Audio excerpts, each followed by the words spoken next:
A été reporté sine die, unilatéralement, sans débat au sein du gouvernement. Est-ce que vous pouvez imaginer ça? J'ai appris dans les médias que la transition a été reportée, alors que j'ai signé le décret qui met la fin à 2024. Ce n'est pas normal dans un gouvernement.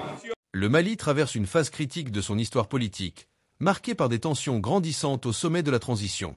Le Premier ministre civil, Choguel Kokala Maïga, a récemment pris la parole lors d'un meeting organisé pour commémorer la libération de Kidal, le 14 novembre 2023. Ce samedi 16 novembre 2024, son discours est devenu une tribune de révélations fracassantes et de clarifications sur la situation actuelle, suscitant de vives réactions. Dans ses propos, adressés aux Maliens, il a exposé les difficultés de la transition, dénoncé les divisions internes et exprimé son inquiétude face au risque de régression politique. Choguel Maïga a également présenté la situation sécuritaire du Mali, rappelant que Kidal était, depuis le 30 mars 2012, l'épicentre de la rébellion échappant au contrôle de l'État. Il a salué les forces armées maliennes pour la reprise de cette zone en novembre 2023, un moment qu'il qualifie de fierté nationale. Convaincu que les nouveaux partenaires stratégiques tels que la Chine, la Turquie et la Russie sont exempts d'agendas cachés ou d'ambitions colonialistes, Choguel Maïga a insisté sur la nécessité de préserver les acquis de la transition tout en mettant en garde contre les anciennes pratiques qui pourraient compromettre les efforts de refondation. Aujourd'hui, nous analysons les points soulevés par le Premier ministre et les implications de ces déclarations pour l'avenir du Mali.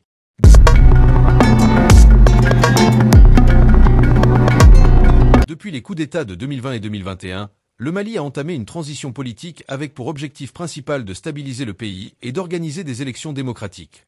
En juin 2022, un décret signé conjointement par le président de la transition et le Premier ministre fixait la fin de cette période au 26 mars 2024.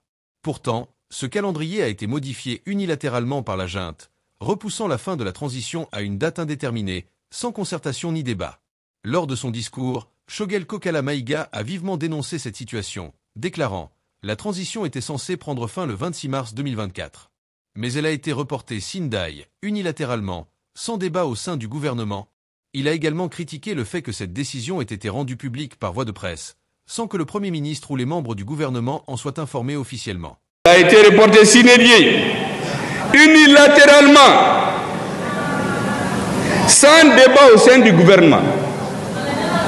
Est-ce que vous pouvez imaginer ça? J'ai appris dans les médias que la transition a été reportée, alors que j'ai signé le décret qui met la fin à 2024. Ce n'est pas normal dans un gouvernement. Pour lui, cela reflète un manque de transparence et de respect des principes démocratiques. En plus des tensions entre civils et militaires, Choguel Maïga a évoqué les divisions internes au sein de son propre mouvement, le M5 RFP, un acteur clé des manifestations contre le régime d'Ibrahim Boubacar Keïta en 2020. Selon lui, certaines factions ont été encouragées à semer la discorde, affaiblissant ainsi l'unité nationale. Il affirme détenir des preuves de ces actions destinées à diviser ce mouvement historique. Ces dissensions ont des conséquences graves. En mai, le M5 RFP a publié une déclaration critiquant la junte pour le non-respect des délais de la transition. Suite à cela, des membres influents du mouvement, dont un proche allié de Choguel Maïga, ont été arrêtés et emprisonnés avant d'être libérés après une commutation de peine. Malgré ces obstacles, le Premier ministre continue de plaider pour une union sacrée autour des forces armées, qu'il considère comme garante de la souveraineté du Mali. Il met en garde contre les luttes politiques internes à Bamako, estimant qu'elles détournent l'attention des priorités nationales, notamment la sécurité et la stabilité. Choguel Maïga a également exprimé sa crainte face à une possible résurgence des anciennes pratiques politiques qui ont conduit aux crises passées. Il évoque le spectre de la confusion et de l'amalgame qui pourrait compromettre les efforts de la transition et faire reculer le Mali sur le chemin de la refondation. Par ailleurs, il a dénoncé des manœuvres politiques qui vont à l'encontre des recommandations des assises nationales de la refondation.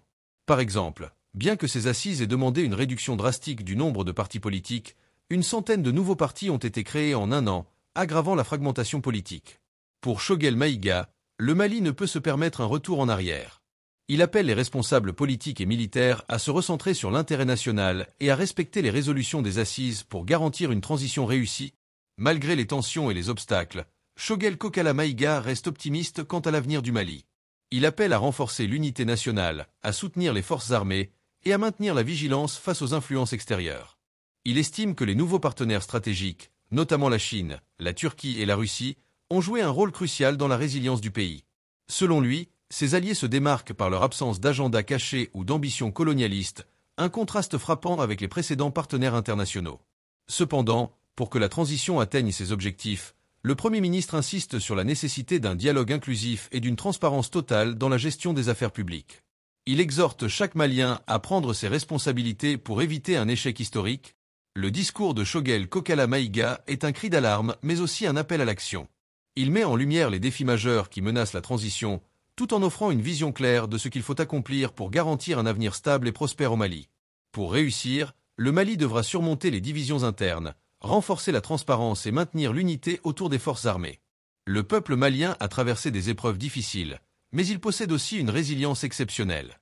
La transition est une opportunité historique, mais elle exige des dirigeants, civils et militaires, qu'ils mettent l'intérêt national au-dessus de tout. Le Mali peut-il relever ce défi? L'avenir nous le dira, mais une chose est sûre, le destin du pays dépend de la capacité de ses dirigeants et de son peuple à travailler ensemble pour un objectif commun,